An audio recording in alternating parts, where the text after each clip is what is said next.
أعوذ بالله من الشيطان الرجيم. بسم الله الرحمن الرحيم. الحمد لله رب العالمين.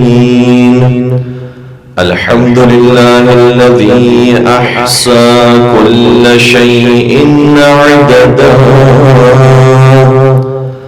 وجعل لكل شيء أمدا وقدر كل شيء تقديرا. ثم الصلاة والسلام على النبي الأمي العربي القرشي الهاشمي المكي المدني الأبتحي التهامي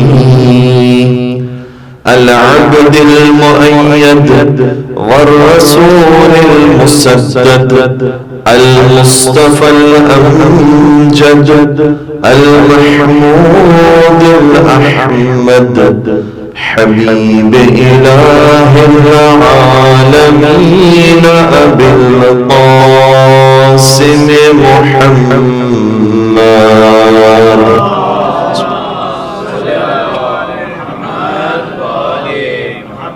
وعلى أهل بيته الطيبين الطاهرين المعصومين المظلومين الذين أذهب الله عنهم الرجس وطهرهم تطهيرا.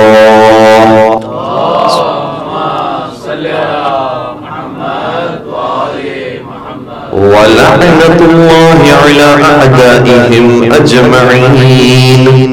أما بعد فقد قال الله تبارك وتعالى في محكم كتابه المجيد وفرقانه الحميد. بسم الله الرحمن الرحيم. إنا أعطيناك الكوثر فصل لربك وانحر إن شانئك هو الأبتر. درود يا محمد وعلى آله.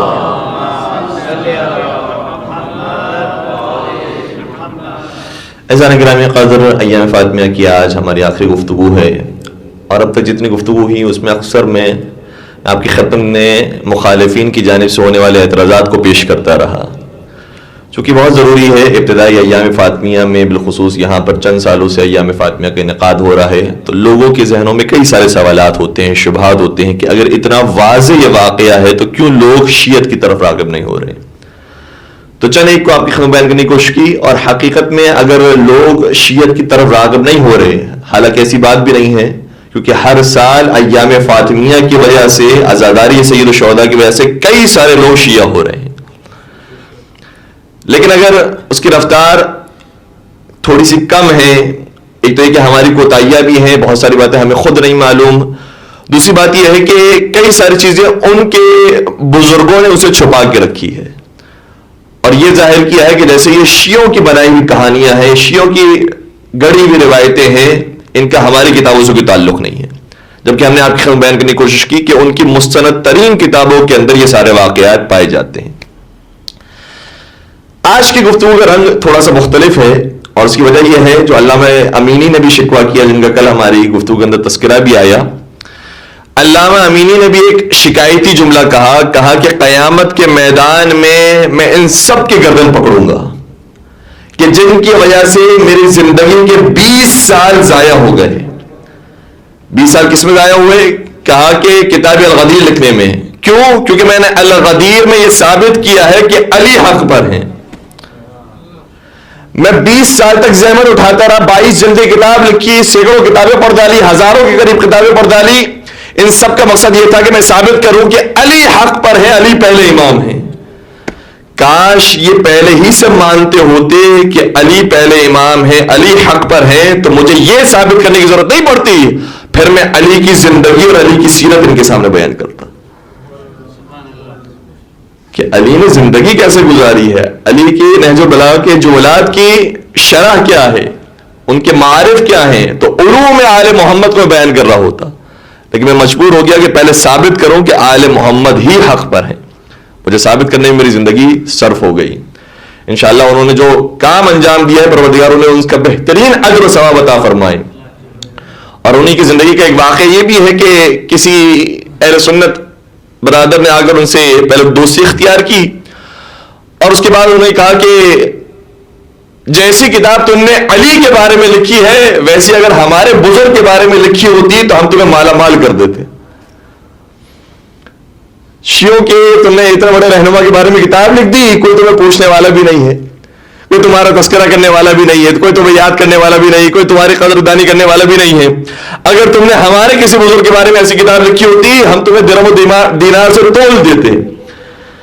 تو علامہ امینی نے پہلے جب اس کی بات سنی تو کہا کہ واقعی بات تو ایسی ہے کہ اگر میں نے ان کے کسی بزرگ کے بارے میں لکھی ہوتی تو میری دنیا تو سنور جاتی ہے. کون کون سے محلات ہی مجھے دے رہے ہوتے ہیں, کہاں کہاں کا ویزا میرا لگ چکا ہوتا. یہاں پر ابھی یہ والی مثالیں دینی پڑیں گی. تو میری تو زندگی سنور چکی ہوتی ہے.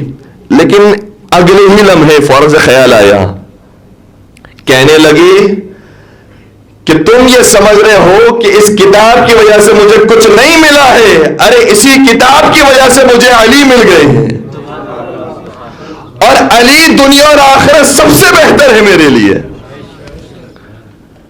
تو سمجھ رہا ہے کہ مجھے کچھ نہیں ملا, مجھے دنیا بھی مل گئی, مجھے علی مل گئے, مجھے آخرت بھی مل گئی, مجھے علی مل گئے. درود پڑھ دیجئے گا محمد و عالم.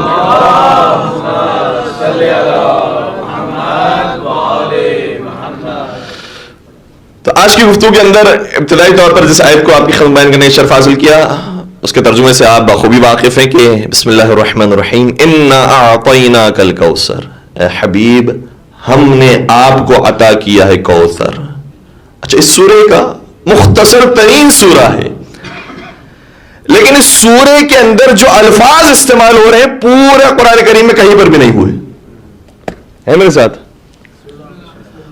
کوثر کا لفظ قرآن کریم میں کہیں اور استعمال نہیں ہوا, صرف اس مقام پر استعمال ہوا.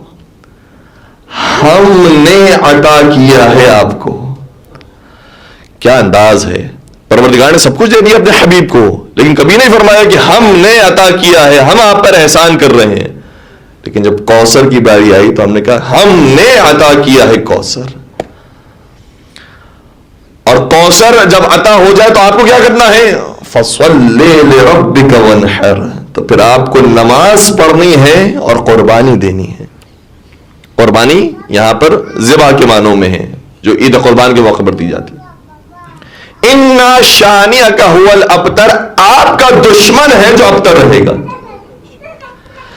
کوثر کے معنوں کے اندر لوگوں نے بڑی تفسیریں بیان کی ہے, معنی بیان کیے ہیں, اور یقین قرآن کریم کی شان یہ ہے کہ ایک ایک لفظ کے 70 معنی بھی ہوتے ہیں, ہوں گے اس کے 70 معنی بھی. لیکن جو یہ کہتے ہیں کہ کوثر سے مراد فاطمہ زہرا نہیں ہے, یہ ان کی شان میں نازل نہیں ہوئی ہے, تو ان سے یہ ہم عرض کریں گے کہ آپ روایات کو چھوڑ دیجئے, صرف اسی سورے کو پڑھ لیجئے تو پتہ چل جائے گا کہ یہ رسول کی اولاد کے بارے میں آئی ہے. کیوں؟ کیونکہ آخری آیت یہ کہہ رہی ہے اے رسول جو آپ کو ابتر کا تانا دیتے ہیں, بے اولاد ہونے کا تانا دیتے ہیں, آپ کا دین بڑھانے والا چلانے والا کوئی نہیں ہے, تو ان سے کہہ دیجئے انا اعطیناک الکوثر, مجھے کوثر مل چکا ہے. اس کی تفسیر فاطمہ زہرا ہے. کسی نے کیا خوب کہا کہ قرآن مصطفیٰ کی حقیقت ہے فاطمہ, قرآن مصطفیٰ کی حقیقت ہے فاطمہ, معراج میں جو اتری وہ آیت ہے فاطمہ. ایک ایک مصرے کے پیچھے پوری روایت اور واقعات اور قرآن کریم کی آیات ہیں. معراج میں کیوں, آپ سب واقعہ جانتے ہیں کہ جب نبی اکرم کو معراج نصیب ہوئی تو وہاں سے جو میوہ سیب یا پھل جو تناول فرمایا اس کے نتیجے میں ولادت حضرت سیدہ کائنات کے اسباب پیدا ہوئے. یعنی سیدہ کائنات کی ابتدا ہی جنت ہے. ہمیں اپنی انتہا کا نہیں پتا ہے, سیدہ کائنات کی ابتدا ہی جنت ہے. کہتے ہیں کہ معراج مصطفیٰ, قرآن مصطفیٰ کی حقیقت ہے فاطمہ, معراج میں جو اتری وہ آیت ہے فاطمہ, ہے عالمین کے لیے رحمت رسول پاک, اور خود رسول کے لیے رحمت ہے فاطمہ. یہ بھی آیت اور حدیث کے ذیل میں بیان کیا، انا وما ارسلناک الا رحمۃ للعالمین، اے رسول آپ کچھ نہیں ہے مگر عالمین کے لیے رسول ہے، ہم نے آپ کو نہیں بھیجا مگر عالمین کے لیے رسول بنا، رحمت بنا کر بھیجا ہے۔ اور وہاں پر حدیث کا جملہ یہ ہے کہ ہر بیٹی اپنے باپ کے لیے رحمت ہوتی ہے، تو یہ بیٹی کون ہے جو رحمت للعالمین کے لیے رحمت ہے عالمین کے لیے رحمت رسول پاک، اور خود رسول کے لیے رحمت ہے فاطمہ۔ حسنین ماں کے قدموں میں بیٹھے ہیں اس لیے جنت کے شہزادوں کی جنت ہے فاطمہ۔ درود پڑھ دیجیے گا محمد و آل محمد۔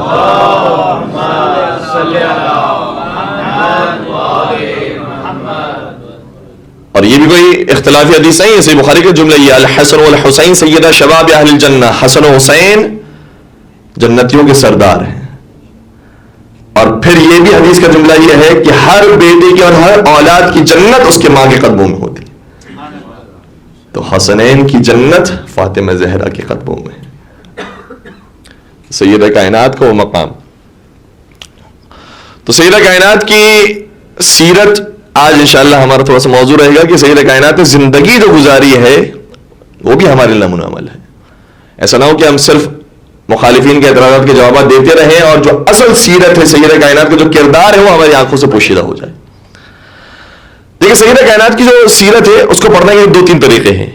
ایک طریقہ یہ ہے کہ سیدہ کائنات کے بارے میں اور ان کی طرف سے جو روایتیں ہم تک پہنچی ہیں ہم اسے ایک ایک کر کے پڑھنا شروع کریں، اور جس جگہ پر انہوں نے جو عمل بیان کیا ہے وہ ہم کرنا شروع کریں۔ میں بات مثال کے ذریعے بیان کر دوں تاکہ زیادہ واضح ہو سکے۔ دیکھیں کچھ چیزیں ہر ائمہ کی، ہر معصومین کی سیرت کی ہمیں ایسی نظر آتی ہیں کہ جو انہوں نے ایک چیز بیان کی ہے جو ہماری زندگی کے شاید 2-3 منٹ کا عمل ہو سکتا ہے، جیسے تسبیح حضرت فاطمہ زہرا سلام اللہ علیہا۔ بیوی سے یہ تسبیح ہم تک پہنچی، ہم نے اپنی زندگی میں تسبیح کو لانا شروع کیا، تسبیح ہم پڑھتے رہے۔ یہ ہماری زندگی کا کتنا وقت لے سکتا ہے؟ 2 منٹ 3 منٹ۔ اسی طریقے سے نماز سیدہ کائنات ہے وہ ہم نے پڑھنا شروع کی، وہ 5 سے 10 منٹ لے سکتی ہے۔ تو کچھ چیزیں ایسی ہیں جو ہم نے سیدہ کائنات سے لی ہیں جو محدود ہے ایک وقت کے لیے، یہ بھی بہت اچھی بات ہے۔ اچھی بات ہے کہ انسان ایسی سیرت کو بھی اپنائے۔ سیدہ کائنات سے وہ سیرت ہم تک پہنچی ہے کہ سونے سے پہلے 5 چیزوں کو انسان انجام دے۔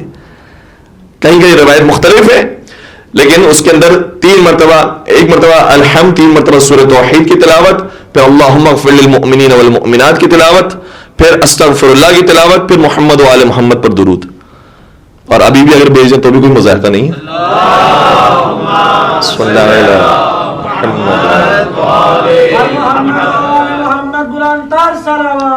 اللہم صلی علی محمد و آل محمد یا علی۔ تو کچھ سیرت کا سب وہ ہے جو ہماری زندگی کے لیے ہے بہت مفید، لیکن وہ ہماری زندگی کے اندر 2 یا 3 منٹ کے لیے آتا ہے۔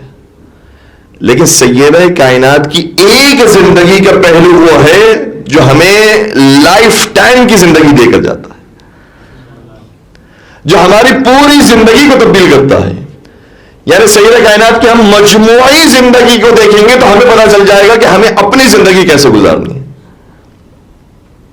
اور سیدہ کائنات کی زندگی کے اندر چند ایک نکات ہیں، ویسے تو الحمدللہ سب بزرگان ہیں مجھ سے بہتر جانتے ہیں، لیکن میں صرف اپنی یاد آوری کے لیے، اپنے نوجوانوں کے لیے عرض کر رہا ہوں۔ ایک زندگی کا ان کا پہلو یہ ہے کہ پروردگار کے سیدہ کائنات کا ہر عمل پروردگار کے لیے ہوتا تھا۔ کیوں؟ اس کی وجہ کیا ہے؟ اس کی وجہ یہ ہے کہ یہ جو زندگی ہے یہ ہمیں دی ہی اس لیے گئی ہے تاکہ دنیا کو دیکھنے کے بعد ہم پہچانیں کہ خالق دنیا کون ہے۔ اس میں انسان گم نہ ہو جائے۔ صحیح ہے، یہاں پر الحمدللہ موسم بڑا اچھا رہتا ہے، بارشیں ہو رہی ہوتی ہیں، ٹھنڈی ہوائیں ہیں، بہترین یہاں پر باغات اور ہر چیز موجود ہے، خوبصورت دنیا ہے۔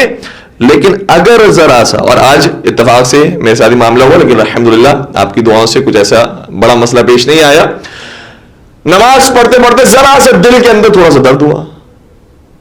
اب یہی درد اگر خدا ذرا سا اور بڑھا دے تو یہی آخری نماز ہو جائے گی۔ کبھی انسان ڈرائیونگ کر رہا ہے اچانک سے، اور یہ تو ایسی چیز ہے جو کہیں سے انسان ٹکرایا نہیں ہے، کچھ ہوئی نہیں ہے، ورنہ کئی دفعہ ایسا ہے ایکسیڈنٹ ہو گیا, اچانک سے موت آ گئی, تو موت کا تو کچھ بھی نہیں پتا, آگے کی زندگی میں وہی کچھ ہے جو ہم نے یہاں پر بویا ہوگا. تو سیدہ کائنات نے زندگی یہ بتائی کہ ہماری 18 برس کی زندگی ہے, لیکن ہمارا کوئی بھی عمل مرضی پروردگار کے خلاف نہیں ہے. اور ایسا میں نے عمل کر کے دکھایا ہے کہ میری عبادت کی وجہ سے خدا نے اسی دنیا کے اندر اپنی مدد نازل کی ہے. اور وہ مدد کس شکل میں آتی ہے کہ میں عبادت کے اندر مصروف ہوں تو کوئی تسبیح بھی پڑھ رہا ہوتا ہے, کوئی چکی بھی چلا رہا ہوتا ہے, کوئی جھولا بھی جھلا رہا ہوتا ہے. اور یہ بھی روایت کا جملہ ہے جو دیکھ کر آپ کی بیان کر رہا ہوں, گرچہ ہماری کتاب کی روایت ہے اور ہزار سے پہلے کی لکھی ہوئی کتاب شیخ مفید علیہ الرحمہ کی کتاب, اس کا جملہ یہ ہے, اور یہ ایک راوی نہیں, جناب سلمان نے یہی واقعہ دیکھا, اسامہ بن زید نے یہی واقعہ دیکھا, جناب ام ایمن نے یہی واقعہ دیکھا. سیدہ کائنات کے گھر پر جب یہ تشریف لے گئے, کیا دیکھا کہ سیدہ کائنات بعض روایتوں کے مطابق عبادت میں مشغول تھی, بعض روایتوں کے مطابق آرام فرما رہی تھی. اگر آرام بھی فرما رہی تھی تو کیا دیکھا ام ایمن نے کہ برابر میں تسبیح خود بخود چل رہی ہے. حسین کا جھولا خود بخود جھول رہا ہے, اور چکی بھی خود بخود چل رہی ہے.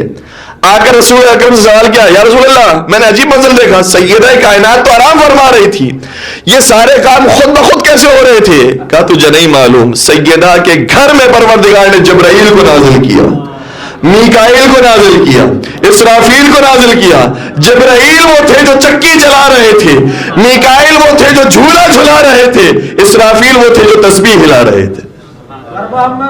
محمد صلوات صلی علی محمد وآل محمد یا علی. تو زندگی کا ایک لمحہ بھی جس کا مرضی پروردگار کے خلاف نہ ہو, پھر پروردگار کی امداد اس گھر میں نازل ہوتی ہے. اور یہ بھی ہماری آپ کی معرفت بڑھانے کے لیے ہے. اور یہ ورنہ جتنے بھی مصائب جتنی مشکلات ہیں, بی بی کے لیے تو اشارہ کرنا کافی ہے.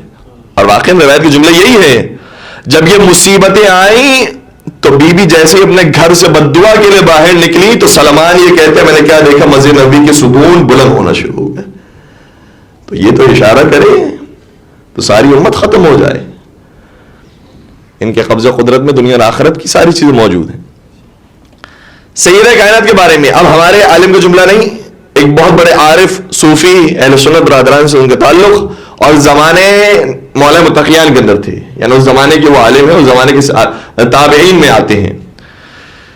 ان کا جملہ یہ ہے جناب حسن بصری کا, وہ یہ کہتے ہیں کہ ما کان فی هذه الامہ اعبد من فاطمہ, اس امت رسول کے اندر کوئی بھی اتنا بڑا عبادت گزار نہیں تھا جتنی فاطمہ زہرا سلام اللہ علیہا تھی. اور پھر وہ خود آگے بیان فرماتے ہیں کہ اتنی عبادت گزار تھی کہ پیروں میں ورم آ جاتے تھے لیکن عبادت ختم نہیں ہوتی تھی. حسن بصری کہہ رہے ہیں, یعنی گویا رسول کی اس حوالے سے بھی شبیہ تھی کہ قرآن کریم نے یہی کہا ہے نا, طٰہٰ ما انزلنا علیک القرآن لتشقیٰ, اے حبیب ہم نے قرآن کو اس لیے نازل نہیں کیا تاکہ آپ مشقت میں مبتلا ہو جائیں. آج صبح و شام جاگتے رہتے ہیں, تھوڑا آرام فرما لیجئے. جو نبی اکرم کی عبادتیں تھیں اسی کا اگر کوئی ثانی ملتا ہے تو فاطمہ زہرا سلام علیہا کی صورت میں ملتا ہے. ایسی عبادت گزار. اور شب جمعہ کی روایت ہے, کل شب جمعہ انشاءاللہ آئے گی,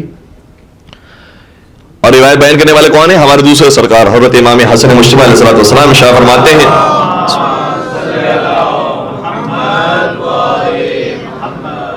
کہ میں نے اپنی مادر گرامی کو دیکھا, شب جمعہ انہوں نے مسلح عبادت بچھایا, ساری رات وہ نمازیں پڑھتی نہیں اور میں ان کی آواز سے سنتا رہا. جب نماز سے فارغ ہو گئی تو دوسروں کے لیے دعائیں کی. اب یہاں پر ایک اہم نقطہ ہے جو ہم سب کے لیے ہے, جب دوسروں کے لیے دعائیں کی تو ایک ایک کا نام لے لے کر دعا کی. جو لوگ یہ کہتے ہیں نا کہ فاتحہ کل مومن و مومنات کا پڑھا دیجئے, کہہ رہے ہیں نام لینے کی کیا ضرورت ہے؟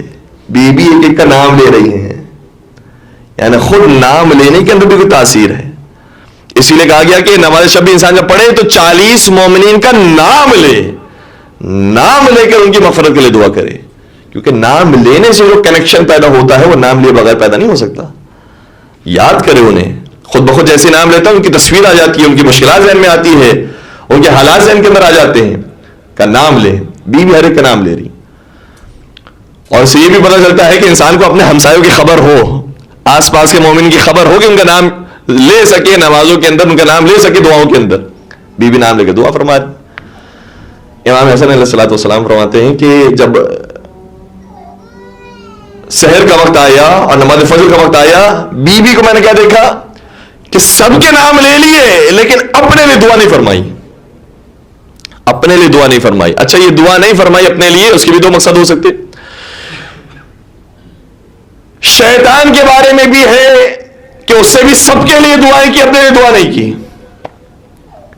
ایک نقطے کی طرف میں پہنچانا چاہ رہا ہوں, کیونکہ بعض افراد یہی اسی الزام کے اندر ہوتے ہیں کہ ہم بڑا نیک کام کر رہے ہیں, صرف دوسروں کے لیے دعا کرتے ہیں, اپنے لیے دعا نہیں کرتے.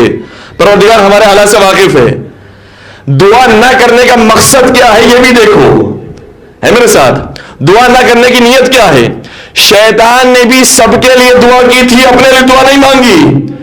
تو پروردگار نے اسے رجیم بنا کر اپنی بارگاہ سے نکال دیا. کیوں اپنے لیے دعا نہیں مانگی؟ کہا کہ میں تو اتنا افضل اور اعلیٰ ہوں, مجھے کسی کی دعا کی کیا ضرورت ہے, میں کیوں خدا سے کچھ مانگوں؟ پروردگار تو مجھے دیکھ رہا ہے, میں اس کا سب سے بڑا عبادت گزار بندہ ہوں, لہذا مجھے اپنے لیے دعا مانگنے کی ضرورت نہیں ہے. تو اس کی نیت غرور اور تکبر کی تھی. سیدہ کائنات کی نیت کیا ہے؟ سیدہ کائنات کی نیت یہ, میں نے اپنے لیے دعا نہیں مانگی. کیونکہ میں دوسروں کی حاجات حل کرنا چاہتی ہوں. پروردگارہ پہلے دوسروں کی حاجات کو پورا کر دے, پروردگارہ پہلے دوسروں کی مشکلات کو حل کر دے, پھر میری مشکل کو بھی حل فرما دے, کیونکہ تو ہی مشکل کشا ہے, کیونکہ تو ہی وہ ہے جو ساری ذاتوں سے ان کی دعاؤں کو قبول کرنے والی ہوتی ہے. تو پروردگار سے سیدہ کائنات نے اپنے لیے اس لیے دعا نہیں مانگی کہ پہلے دوسروں کے مسئلے حل ہو جائیں, پھر اپنی شکایت بیان کریں, پھر اپنے مسئلے کو بیان کریں. جب صبح کا وقت آیا, امام حسن مصطفیٰ نے سوال کیا, مادر گرامی آپ نے اپنے لیے دعا نہیں کی. اس وقت بی بی نے وہ تاریخی جملہ ارشاد فرمایا اور اس سے اس جواب کو بھی پیش کر دیا. فرمانے لگی, الجار ثم الدار, پہلے میں دعا کروں گی باہر والوں کے لیے, پھر اندر والوں کے لیے. اس کا مطلب یہ ہوا کہ سیدہ کائنات اپنے لیے دعا کریں گی لیکن بعد میں کریں گی, پہلے ہماری اور آپ کی مشکلات کو حل کریں گی. ایک باواز بلند اور پڑھ دیجیے محمد و آل محمد کا.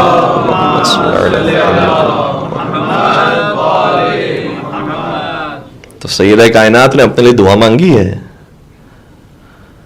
اور اپنے رب کے سامنے خاضع اور خاشع. ابھی ہم نے زیارت کا جملہ پڑھا, پروردگار میں گواہی دیتا ہوں کہ سیدہ کائنات تیری کنیز تھی. یہ کتنا بڑا اعزاز ہے. کنیز کیوں کہا؟ کیونکہ ہم انہی کے بابا کے بارے میں ہر نماز کے اندر کہتے ہیں اشہد ان محمدن عبدہ و رسولہ. سیدہ پروردگار کی کنیز ہے اور سیدہ کے بابا خدا کے غلام ہیں. مشکل تو نہیں ہو رہی باتیں, بات پہنچ رہی ہے. یہ تو ہم روزانہ پڑھتے ہیں اشہد ان محمدن عبدہ و رسولہ, کہ محمد پروردگار کے پہلے عبد ہیں, بندے ہیں. جو عبد پروردگار ہے وہ نبی اکرم کی ذات ہے, اور جو کنیز پروردگار ہے وہ فاطمہ زہرا سلام اللہ کی ذات ہے. ساری زندگی پروردگار کی کنیزی میں گزاری. جانتے ہیں کہ اس پوری دنیا کے اندر جو اصل ذات ہے وہ پروردگار کی ذات ہے. یہ سب سے اہم درس ہے جو سیدہ کائنات کی سیرت سے ملتا ہے. دوسرا درس یہ ملتا ہے کہ یہ زندگی بھی فانی ہے, ختم ہو جانے والی ہے, اور اس کو بار بار کس طریقے سے یاد دلایا. ایک تو یہی ہے کہ خود اپنی شہادت کو پیش کر دیا, یہ بہت بڑی بات ہے. دوسری بات یہ ہے کہ جب جنگوں میں شہید ہو جاتے تھے لوگ تو ان کی قبر پر جاتی تھی. روایت کا جملہ یہ ہے کہ بی بی 2 مرتبہ ہفتے میں شہداء کی قبروں پر جاتی تھی. لیکن عام مرحومین کی قبروں پر نہیں, شہداء کی قبروں پر, کیونکہ انہوں نے رائے خدا میں جان دی ہے. شہداء کو اس طریقے سے یاد رکھا. ہفتے میں 2 مرتبہ جاتی تھی. اور عجیب بات تو یہ ہو گئی, بعض برادران اہل سنت ہم سے یہ کہتے ہیں, اور ان کے یہ فقہ کے اندر یہ فتویٰ موجود ہے کہ خواتین کو قبرستان میں نہیں جانا چاہیے. اب میں جو آپ کی خدمت میں روایت بیان کر رہا ہوں اہل سنت کتاب سے, حاکم نیشاپوری نے اپنی کتاب المستدرک علی الصحیحین کے اندر یہ روایت لکھی. سنن بیہقی میں یہ روایت پائی جاتی ہے, اور یہ دونوں بڑی معتبر کتاب ہیں.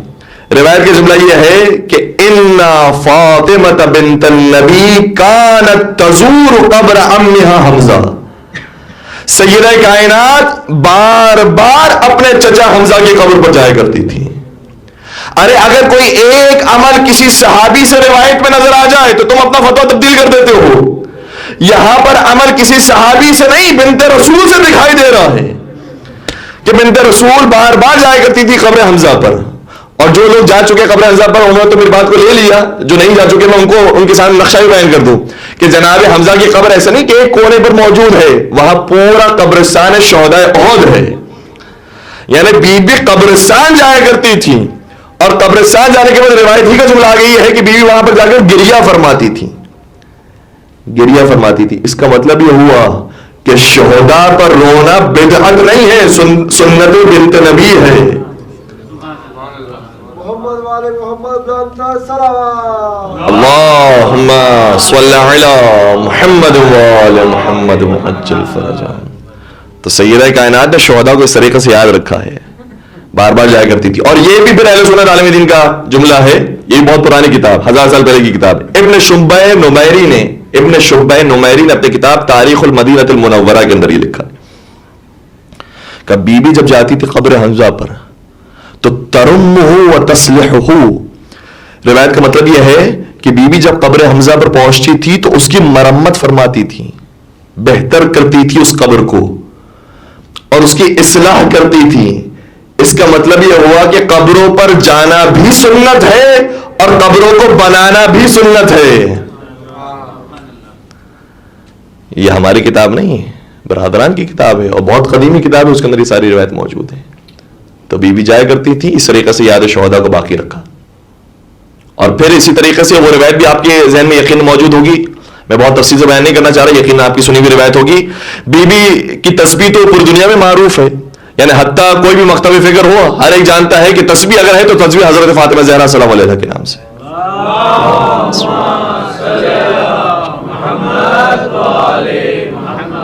تو بی بی تسبیح کیسے بناتی تھی, کیسے بنی یہ تسبیح؟ پرانا دور ہے, کیسے تسبیح بنی؟ روایت کا جملہ یہ ہے کہ بی بی نے ایک پشمی دھاگے سے, ایک اون کے دھاگے سے تسبیح بنائی تھی اور ہر دانے کے لیے گرہ لگاتی تھی. اس طریقے سے بی بی نے پوری تسبیح بنائی. اور پھر جب جناب حمزہ کی شہادت ہو گئی تو چونکہ نبی اکرم نے انہیں سید الشہداء کا لقب دیا, اس لیے اب جب تسبیح تیار کی تو سید الشہداء کی خاک سے تیار کی. یہ پوری تاریخ تسبیح کی. اور پھر جناب حمزہ کی قبر سے وہ تیار کردہ تسبیح تھی, اس سے تسبیح پڑھا کرتی تھی. امام صادق شاہ فرماتے ہیں جب سید الشہداء جو پہلے سید الشہداء تھے ان کے بعد حسین سید الشہداء ہو گئے, تو اب ہم جب تسبیح تیار کرتے ہیں تو حسین سید الشہداء کی خاک سے تیار کرتے ہیں. محمد وآل محمد بلندتر صلوات. اللہم صلی علی محمد وآل محمد وآل. اور پھر واضح جملہ یہ ہے کہ اگر یہ تسبیح جو سید الشہداء کی خاک سے تیار ہو انسان نہ بھی پڑھے, اپنے پاس رکھے, تب بھی اس کا ثواب اس کے پاس رکھنے والے کو ملتا ہے. نہ بھی پڑھے تو بھی ثواب نصیب ہوتا ہے, اور پڑھے تو کئی کئی گناہ ثواب ملتا ہے. روایت کے مختلف جملے ہیں. ایک بات یہ بھی ہے کہ جب انسان کے پاس تسبیح موجود ہو اور اس تسبیح سے تلاوت کر رہا ہو تو یہ تسبیح کا ثواب عرش اعلیٰ تک پہنچتا ہے اور سارے حجابات کو چاک کر دیتا ہے. یعنی کسی جن اور کسی ملک کے اندر یہ جرأت نہیں ہے کہ اس کے ثواب کو روک سکے, یہ عرش تک پہنچتی ہے. تو جناب سیدہ کائنات نے تسبیح تیار کی, وہ کہاں سے تیار کی؟ کسی عام مرحوم کی قبر سے؟ کہا نہیں, شہید کی قبر سے. یعنی بار بار ہمیں اور آپ کو یاد دلایا ہے کہ موت آنی ہے, بہترین موت وہ ہے جو شہادت کی موت, رائے خدا میں آ جائے. اور نصیب ہے کہ خود بھی شہید ہوئی ہے, بلکہ جو شہید ہوا ہے اس کی قدردانی کی ہے. ساتھ سرکار حضرت امام موسیٰ کاظم علیہ السلام کا جملہ یہ ہے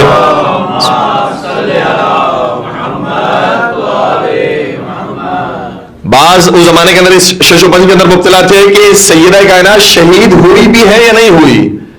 اس معاملے کو ساتھ سرکار نے حل فرما دیا, فرمایا ان فاطمہ صدیقۃ شہیدہ, ہماری مادر گرامی فاطمہ زہرا صدیقہ بھی تھی اور شہیدہ بھی تھی. کوئی اور کسی اور کو صدیقہ نہ کہے, بی بی سر صدیقہ تھی. اور چھڑے سرکار کو دیکھو عجیب جملہ ہے، شاہ فرماتے ہیں ہی الصدیقۃ الکبریٰ، نہ یہ کہ معمولی صدیقہ تھی، صدیقاؤں کے اندر بھی سب سے بڑی صدیقہ. اور پھر آگے شاہ فرماتے ہیں وَعَلَى مَعْرِفَتِهَا دَارَتِ الْقُرُونُ الْأُولَى، اور ان کی معرفت پر تمام انبیاء آ کر اپنے زمانے کے حالات بیان کرتے تھے اور لوگوں کی ہدایت کرتے تھے. وَعَلَى مَعْرِفَتِهَا، ان کی معرفت کے اوپر تمام انبیاء اگر چلا کرتے تھے تو ان کی معرفت کے صدقے میں. وہ بی بی کی زندگی تھی. اور خود ہمارے آپ کے زمانے کے امام حضرت امام مہدی عجل اللہ تعالی فرج الشریف یہ بیان فرماتے ہیں فی ابنت رسول اللہ لی اسوۃ حسنہ، بنت رسول کی زندگی میں کس کے لیے نمونہ عمل ہے؟ فرمایا خود میرے لیے نمونہ عمل ہے. صرف غیر معصوموں کے لیے نہیں، معصومین کے لیے بھی اگر کوئی زندگی نمونہ عمل ہے تو سیدہ کائنات کی زندگی ہے. بس عزیزو، یہ چند باتیں میں نے آپ کی خدمت بیان کی، اور ساتھ ساتھ ایک اور آخری نقطے کو، اور پھر میں آپ سے التماس دعا کہوں گا. آج کی آخری گفتگو ہے. ہر امام نے بڑا سیدہ کائنات کا احترام رکھا ہے، اس احترام کو باقی رکھنا بھی بڑا ضروری ہے. میں اس بات کو آخر تک لے کر جاؤں گا. کہاں یہ احترام کام آ جاتا ہے؟ اللہ اکبر. چھٹے سرکار حضرت امام جعفر صادق علیہ السلام کی خدمت میں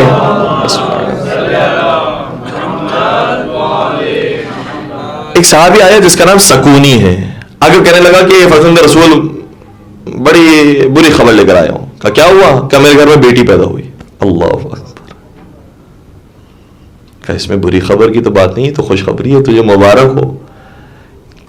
پھر امام نے سوال کیا بتا کہ تو نے اپنی بیٹی کا نام کیا رکھا؟ کہنے لگا میں نے اپنی بیٹی کا نام فاطمہ رکھا ہے. امام کی آنکھوں میں آنسو آ گئے اور امام فرماتے ہیں اگر تو نے اپنی بیٹی کا نام فاطمہ رکھ دیا ہے نا، کبھی اسے ہاتھ سے تکلیف نہ پہنچانا، کبھی اسے زبان سے تکلیف نہ دینا، کبھی اس کے اوپر سب و شتم نہ کرنا، کبھی لعنت نہ بھیجنا. میں کہوں گا اے امام صادق، آپ نے نام سیدہ کا وہ احترام رکھا ہے تو خود ذات سیدہ کا کیا احترام ہونا چاہیے. کسی کے اوپر نام بھی رکھ دیا جائے تو اس کا احترام ہو جاتا ہے، تو خود ذات سیدہ کا کیا احترام ہونا چاہیے. کیا ہستی تھی وہ جن کی شان میں آیت تطہیر اتری ہو. یہ کوئی مذاق بات ہے؟ یعنی ساری زندگی انسان کی کٹ جائے، ایک آیت نہ اترے. اور یہ ہستیاں وہ ہیں کہ ایک ایک عمل انجام دیتے جائیں اور خدا کی طرف سے آیتوں پر آیتیں نازل ہوتے جائیں. آیت تطہیر ان کی شان میں، آئے مباہلہ ان کی شان میں، آئے مودت ان کی شان میں، سورہ بحر ان کی شان میں، سورہ کوثر ان کی شان میں، سورہ رحمان ان کی شان میں، اور نہ جانے کتنی آیت ان کی شان میں. اور امام باقر کے بارے میں ملتا ہے جب کبھی بخار کی کیفیت میں، شدید بخار کی کیفیت اپنے اندر محسوس کرتے تھے، ایک پانی کا جام پیتے تھے اور پھر کہتے تھے یا فاطمہ یا فاطمہ. کیوں کہتے تھے؟ کہتے ہیں کہ جب میں کہتا ہوں یا فاطمہ میرے درد کی شدت کم ہو جاتی ہے. ہر امام نے بڑے احترام سے سیدہ کائنات کا نام لیا ہے، محبت سکھائی ہے، احترام سکھایا ہے ہمیں. نوے سرکار جب زیارت پر جاتے ہیں، مدینہ کے اندر یہاں موجود ہیں، قبر رسول کی زیارت کرتے تھے. قبر رسول کے ساتھ ہی جو گھر موجود ہے وہ خانہ بطول ہے. روایت کا جملہ یہ ہے کہ جب اپنی مادر گرامی کے گھر میں داخل ہوتے تھے، لیکن ماں ہے نا، اور یہ تو معصوم ہستیاں ہیں، گھر میں داخل ہونے میں کیا مذائقہ ہے، لیکن جب گھر میں داخل ہوتے تھے تو احترام خانہ سیدہ یہ ہوتا تھا کہ اپنے نالین کو باہر اتارتے تھے اور پھر سیدہ کائنات کے گھر میں داخل ہوتے تھے، 2 رکعت نماز پڑھتے تھے. یہ نوے اماموں میں احترام سکھا رہے جو خود امام معصوم ہیں. سیدہ کائنات کا بہت احترام رکھنا، یہ معمولی ہستی نہیں ہے. 8ویں سرکار کی بارگاہ میں ایک مومن آیا. دیکھیں اب تو میں آپ کی خدمت میں ابھی کا واقعہ بیان کر رہا ہوں. مشر گیا زیارت کرنے کے لیے، بڑا گنہگار تھا، خود کہتا ہے کہ بڑی معصیت کی تھی، مجھے تو یہ ڈر تھا کہ امام رضا مجھے اپنے بارگاہ سے دھتکار نہ دیں. جا رہا تھا زری کے قریب، اچانک کیا دیکھا کہ علامہ طباطبائی نظر آئے، تفسیر المیزان کے مؤلف. کہنے لگا علامہ میں جا رہا ہوں امام کی بارگاہ میں، مجھے ڈر یہ ہے کہ امام مجھے دھتکار نہ دیں. علامہ کو کوئی دعا بتائیں، کوئی حل بتائیں، میں کیا کروں، کس طرح سے کیا لے کر جاؤں امام رضا کی بارگاہ میں. کہ اگر تجھے یہ محسوس ہوتا ہے کہ امام رضا تجھے دھتکار دیں گے تو تجھے ایک دعا بتاتا ہوں، تو ان کی ماں فاطمہ زہرا کا نام ان کے پاس جا کر لے. مجھے یقین ہے جیسے ہی اپنی مادر گرامی کے نام سنیں گے تجھے دھتکار نہیں سکیں گے.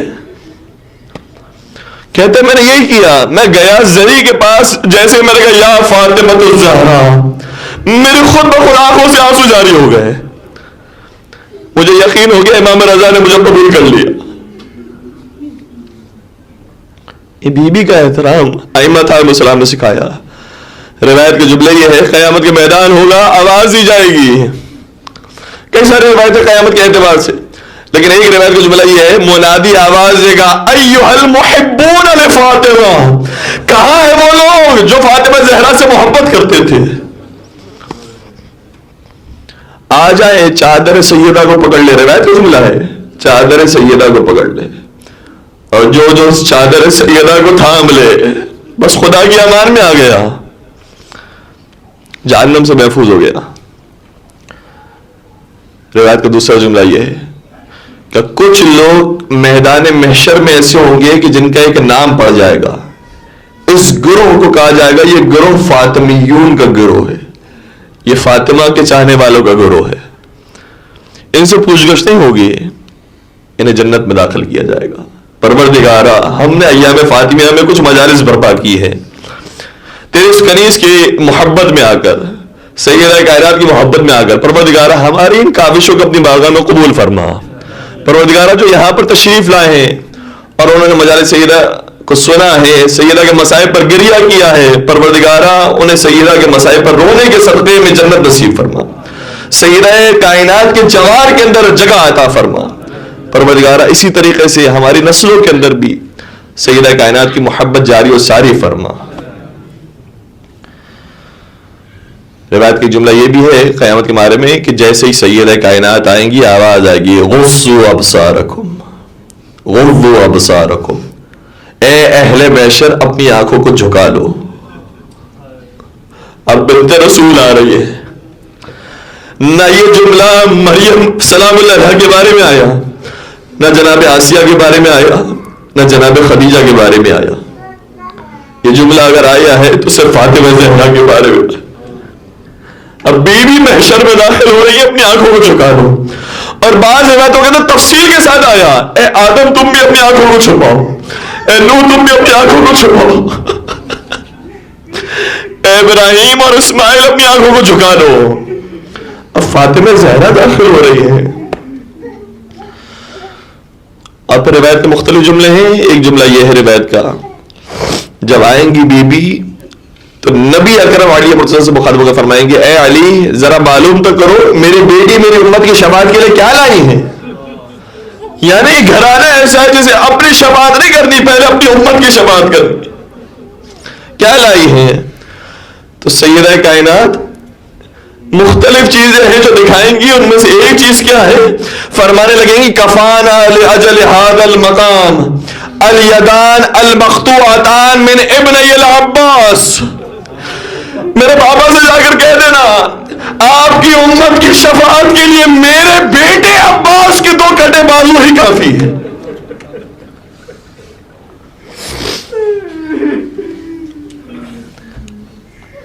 بس اس گھرانے کا تذکرہ کریں انسان کو زندگی گزارنے کا فلسفہ معلوم ہو جاتا ہے، کیسے اس گھرانے نے زندگی گزاری ہے. یہ چند وقتہ زندگی ہے، اس کے بعد ہمیشہ کے لیے جو حیات ملنے والی ہے انسان اس کے لیے فکر کرے. بس عزیزوں ایک اور جملہ میں آپ کے خدمت بیان کروں. آپ رو چکے ہیں، حق ادا کر چکے. کہتے ہیں کہ کوئی کتنا ہی بڑا گنہگار کیوں نہ ہو، بیوی کا واسطہ دے تو پروردگار اس کی مغفرت فرما دیتا ہے، اس کی آنکھوں میں آنسو آ جاتے ہیں. ہمارے پاس کوئی مثال نہیں تھی، لیکن ایک مثال ہمیں کربلا میں نظر آئی. وہ کون سی مثال ہے؟ ارے ہور جیسا اتنا بڑا مجرم بھی، اسے بھی اگر توبہ کی توفیق نصیب ہوتی ہے تو علماء بیان فرماتے ہیں وہ اس وجہ سے کیونکہ جب اس سے گھوڑے کی لگام کو پکڑا تھا اور سید الشہداء کو جلال آ گیا تو فرمایا تھا سکلت کا امک یا ہور، اے ہور تیری ماں تیرے غم میں بیٹھے. اس کا مطلب یہ ہے کہ اے ہور تم مر جا اور تیری ماں تیرا ماتم کرے. جیسے ہی جملہ ہور نے سنا کہنے لگا آپ نے تو میری ماں کو غمزدہ کر دیا، میں آپ کی ماں کا نام لے نہیں سکتا مگر ساتھ. آپ کی ماں نے صرف خوبیاں ہی خوبیاں دکھائی. میں آپ کی ماں کا تذکرہ لے نہیں سکتا. کہتے یہی ادب تھا جس نے حور کو حور علیہ السلام بنا دیا. اس زمانے کے امام ہم بھی آپ کے لشکر میں شامل ہونا چاہتے ہیں. ہم بھی سچے دل سے توبہ کرتے ہیں اور آپ کو واسطہ دیتے ہیں آپ کی مادر گرامی فاطمہ زہرا کا. ہم سے غلطیاں ہو گئی لیکن اس زمانے کے امام آپ جب لشکر تشکیل دے تو اس میں بھی ہمارا نام شامل فرمائیے گا. اجرکم علی اللہ. بس عزیزو سیدہ کائنات کو پٹھائے جانے والے مصائب کچھ نہیں اور آپ کی بیان کروں. دیکھیے 5 دن ہو گئے لیکن اس قدر مصائب ہیں. ابھی کتنے ہی ابواب تھے جو باقی رہ گئے اور فضائل کو تو گویا میں نے بیان کرنے کی کوشش ہی نہیں کی. کچھ اعتراضات تھے جس کے جوابات دیے ہیں. روایت کا جملہ یہ ہے امام حسن بیان فرماتے ہیں جب مادر گرامی اس دنیا سے رخصت ہو گئی تو ہم اپنے بابا کے سامنے اپنی ماں کا نام نہیں لیا کرتے تھے کیونکہ جیسے ہم اپنی ماں کا ذکر کرتے تھے ہمارے بابا زمین میں پھیل جاتے تھے اور اپنے آپ کو پیٹا کرتے تھے رویا کرتے تھے. ہائے شیر خدا فاطمہ زہرا کے مصائب کو سن نہیں سکتا. اور خود مولا متقیان سے ایسی محبت ہی سیدہ کائنات کو. آتے ہیں علی دیکھا کہ پریشان ہیں. کہا کہ علی میں سمجھ گئی تمہاری پریشانی کس وجہ سے ہے. مجھے پتہ یہ چلا ہے علی جب تم جاتے ہو مدینہ کے اندر اب تمہیں کوئی سلام نہیں کرتا لیکن پریشان نہ ہو میں موجود ہوں. سلام کرنے والی موجود ہے تم پریشان نہ ہو. علی نے سر پر ہاتھ رکھ کر کہا اے بنت رسول اب تک لوگ سلام نہیں کیا کرتے تھے مجھے پوچھا نہیں کرتے تھے لیکن اب جب میں سلام کرتا ہوں مجھے جواب بھی نہیں دیتے.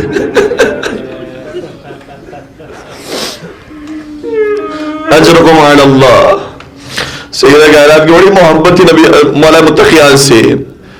اور پھر جتنے بھی مصائب ڈھائے گئے ہیں آخری وقت کی یہ روایت ہے جناب ام سلمہ کہتی ہیں کہ جب بنت رسول اپنے گھر سے باہر تشریف نہیں لا پاتی تھی تو ایک مرتبہ میں ان کی عیادت کے لیے گئی. میں نے سوال کیا بنت رسول آپ کا غم کس وجہ سے ہے آپ کا گریہ کس وجہ سے ہے کیا اپنی وجہ سے ہے. بی بی فرمانے لگی فقد النبی وظلم الوصی میرا غم میری وجہ سے نہیں ہے میرا غم 2 وجہ سے ہے. ایک یہ کہ بابا رخصت ہو گئے اور دوسرا غم یہ ہے کہ ان کے وصی پر ظلم کیا گیا. گردن میں رسی باندھ دی گئی. میں علی کی گردن میں رسی برداشت نہیں کر سکتی. میں کہوں گا اے زہرا مرضیہ آج ایک علی کی گردن میں رسی ہے کربلا میں آ کر دیکھے دوسرا علی لسک یہ کہ ایک جگہ سے دوسری جگہ بلکہ ایک شہر سے دوسرے شہر تک رسیوں میں پھیلایا. اجرکم علی اللہ. حضرت فاطمہ زہرا کے مصائب کم نہیں ہیں. اے سیدہ کائنات آپ کے لیے یہی بہت بڑی مصیبت تھی کہ آپ کو دربار میں جانا پڑا لیکن آپ دربار میں گئی ہیں تو روایت یہ کہتی ہے کہ جب واپس آئی تو کمر خم ہو چکی تھی بال سفید ہو چکے تھے. لیکن میں کہوں گا اے بی بی جب آپ دربار سے آئی تھی تو بچے آپ کے سلامت تھے لیکن ایک ہستی وہ ہے جب وہ دربار میں گئے ایک ننھی لہد کو وہیں پر چھوڑ کر آئے کچھ اپنی نشانیاں وہیں پر چھوڑ کر آئے. اسی لیے سید سجاد مدینہ میں اگر یاد کرتے تھے تو کہتے تھے الشام الشام الشام. ہائے ہم پر شام میں وہ مصیبتیں ڈھائی گئی جو کہیں پر نہ ڈھائی گئی. سیدہ دربار میں گئی تھی تو پردہ محفوظ تھا. سیدہ کی بیٹیاں دربار میں گئی تو بے مغنا ہو چادر گئی.